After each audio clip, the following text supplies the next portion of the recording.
Jen and Jamie on a Thursday. Dynamic Duos, Bible Edition.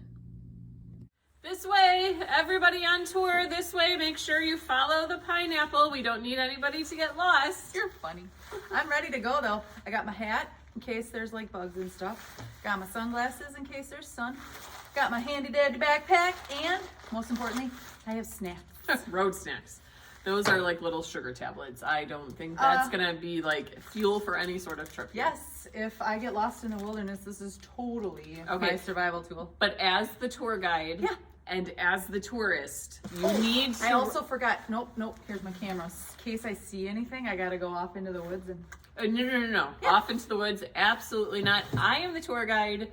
You are the tourist. You follow the pineapple, nobody gets hurt. I can see that from far away. So Which is the point, but you need to stay close. I will be safe enough. No, it is for your own benefit. You do not need to be, you need to listen to the tour guide. The tour guide, look, you I are the have tourist. A whole backpack full of stuff. I said I brought snacks. Sure, tablets. Well, okay, but if a bear is hungry, I'll just throw him in the opposite direction. He'll eat those and then leave me alone. Yeah, a bear's looking for way more food than like 4 fun-sized packs of Skittles. You're so funny. I will survive. That's who I am. I will survive, so. Well, best of luck. I'll try to look at your pineapple, but I'm not guaranteeing anything, okay? Okay, well, this dynamic duo's not so dynamic. You have a lunchbox, though. I do have a lunchbox. I mean, there's lunch in there, right? There is not lunch in here. Well, it's time for Jen and Jamie on a Thursday, so you have the lunchbox. We're ready to go. The only food that we have here is what is in the lunchroom. My Skittles. Your Skittles. That is it. The lunchbox is not for food. Well, I'm gonna go search for some lunch real quick, like right over there in the woods. Stay with pineapple.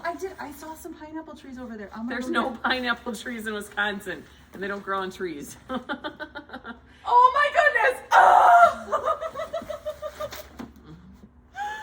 Okay, I promise I will stay with the pineapple. What I saw over there in that corner was deathly scary, and I almost I almost didn't make it. It's almost as if the tour guide knew what they were talking about. I'm so sorry. Oh man. Okay, I promise to stay with you. Yeah. What's our lesson today? Well, our lesson is about somebody that didn't follow the leader. Oh, maybe I should have learned the lesson first and then.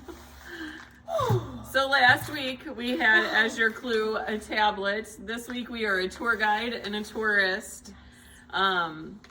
Any idea? Somebody that didn't follow the rule or didn't follow the leader needed a tablet to communicate. Yeah, because remember, this tablet is not a tablet that we would think of today. Today we think of a tablet as an electronic device that we can read on or write on or take pictures with. But this tablet, remember, was like an old school like chalkboard. A very old school dry erase board, very, very old school smart board, or there's probably something new now even that we don't even know about. But any ideas? Well, if you guess Zechariah and Elizabeth, you would be correct. Ding, ding, ding, ding, ding. You are the winner of these 4 fabulous Skittle packets. That are probably really old. Yeah.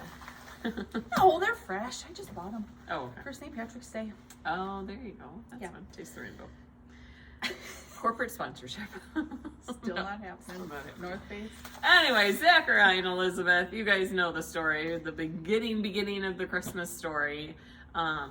Jesus' cousin John, who was sent to prepare the way, but he was born to Zechariah and Elizabeth, who were super old, couldn't have children. Zechariah, probably even older, because that's the way it usually worked out. Yep. So they were older, married, did not have children, and then an angel appeared to Zechariah and told him that Elizabeth would be having a baby. And the first thing he did was questioned the angel. So who is a messenger from God? It does not get more direct than, an angel messenger from God on what is going to happen in your life. So kind of like a tourist questioning the tour guide. I sometimes do know better, okay? Zechariah questioned the angel, which in turn was questioning God. And so what did the angel do? Struck him mute. He could no longer talk.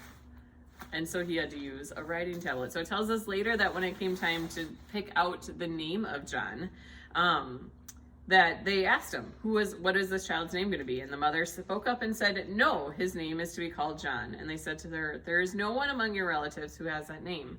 Then they made signs to his father to find out what he would like to name the child. He asked for a writing tablet, and to everyone's astonishment, he wrote, "His name is John." So do you think Zechariah finally learned his lesson after losing his voice when he doubted the angel's message? Can you imagine not being able to speak for that long? Oh. Like, there is some serious Well, introspection that's happening. That during and not time. even knowing that you'll get it back, like when you do believe. Yeah. Or I mean, he could have been like mute for the rest of his life. Mm-hmm.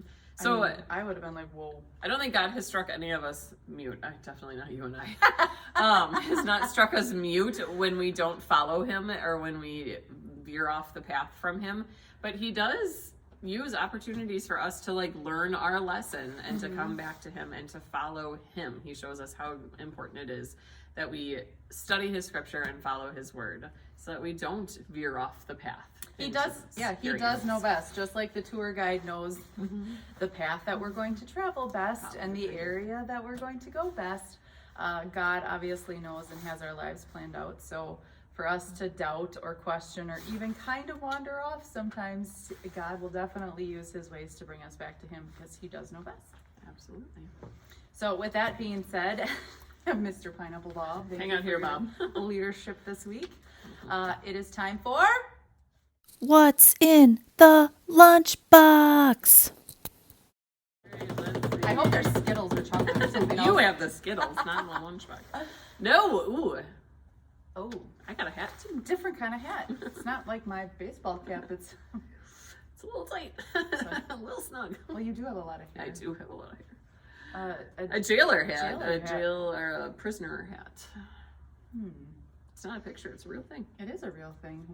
I question why you have a jailer hat in your office, but you know we're So- in ministry, so it doesn't well, you never really. know. But Mhm. no, many years ago, Pastor and then Carolyn, who was the church secretary at the time, we did. I think it was MDF, muscular dystrophy, where they like put you in jail and then you raise money for them. And so the Oh. three of us participated in that. Well- They came and picked us up in a limo. Nice. I know, and took us to jail, which was really at like Mitchell Fitch Market or something. Okay. Yeah, it was I'm, cool. Anyways, I'm we really digress. glad that you got out though. So you must have done your Yeah. part and raised money for We that. did. Pretty It was cool. fun. It was a neat community event. Oh, nice. All right. Well, so clearly we have a jailer hat. I don't And a know- dynamic duo. And We a know it's two dynamic people. duo in the Bible that has something to do with prison. Hopefully this one is very obvious to you. But if not, If not, we'll see you next week. Yeah, well, hopefully you'll join us next week to find out exactly who it is. Meanwhile, I'm going to take my handy-duty backpack, my Skittles, and go eat some. And I'm going to say Pineapple Bob so we don't get lost. This is very true. It's a tough road back to the office. It is.